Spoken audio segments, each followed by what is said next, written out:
Hello there, friends. I hope you're enjoying the study. Again, if you're watching this video for the first time and you want to join in and catch up, there's still plenty of time to catch up. Look at the description below in this YouTube video and it'll tell you how you can get the YouVersion app, create an account, find me, and get in on the 30-day Bible challenge for November, even though November's half over. Today we're looking at a section about keeping oaths.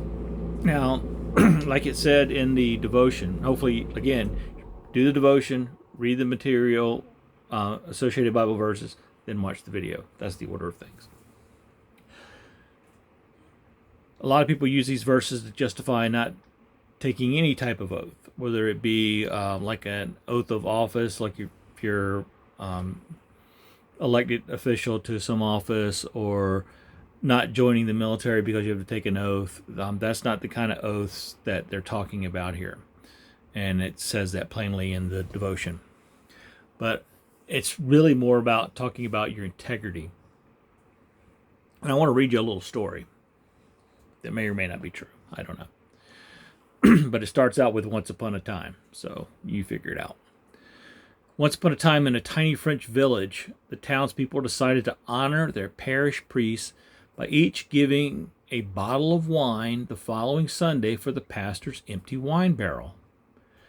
The pastor was delighted, and he asked all in attendance to join him for a glass of wine from the now full barrel. When the tap was opened, only water came out. Was this like a reverse of the first documented miracle that Jesus performed? No. Each villager bought a bottle of water instead, thinking that all the others would bring wine and the one bottle of water would never be detected. So they had all decided to ignore their agreement, and they were all exposed as, well, cheaters and liars. And cheating has become so normalized in today's society that it really doesn't shock anybody. I mean, look at all of our elected officials.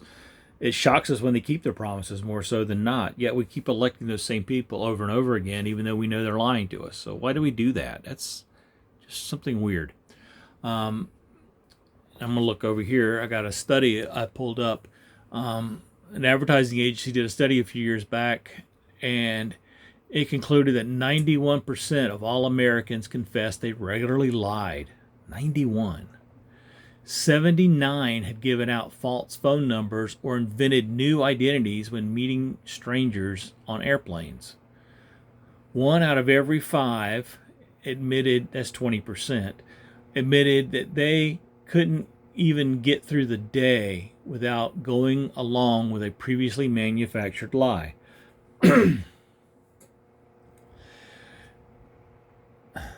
What do you think was the most common thing they lied about? Was it their weight, their income, or their age? The most common thing that was lied about, according to this survey, is weight. Which, that's kind of funny because that's really the one thing that you kind of can't really lie about. Okay, you can tell somebody you may be 200 pounds, but you're really 205. Okay, they're not going to notice that. But if you're 200 pounds and you try to tell them you're 120, they know you're lying.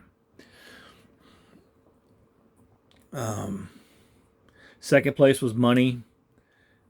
Third place was our age. And what came in kind of a distant fourth was the true color of hair. My true color is, well, none.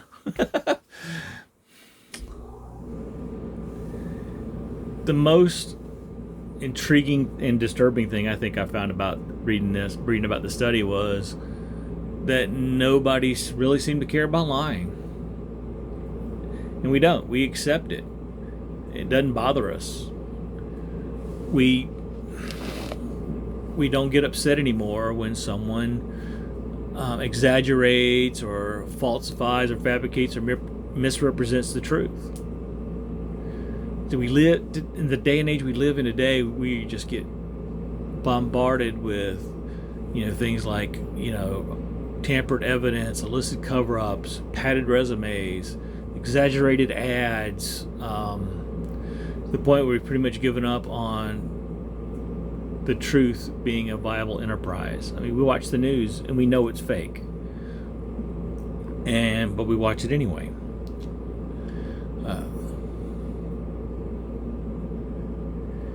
And the study also found that in the past, people thought lying was wrong. Now almost half of Americans say that it is not wrong to lie. Wow. Not wrong to lie. Well, I guess that explains the skyrocketing divorce rates, the skyrocketing instances of single parenthood, and a lot of the other bad things that are going on in the world, because it's okay to lie in most people's mind. Jesus taught us to be honest and truthful, be people of our words, keep our word. It's very hard to build up a reputation of honesty, but you can lose it in an instant. Keep that in mind whenever you're talking to somebody. As we've been saying, you're supposed to be that broken shard of mirror. Let Jesus reflect off of you, the broken shard. Let others see that reflection. Let them be blinded by the reflection of Jesus. And then when they see you, let them see Jesus through you. And I think with that, that's a good spot to end for today. Just remember, keep studying, keep working. Leave me some comments below if you've got some insight or some questions about this. But keep your promises. And what it said in the devotion too,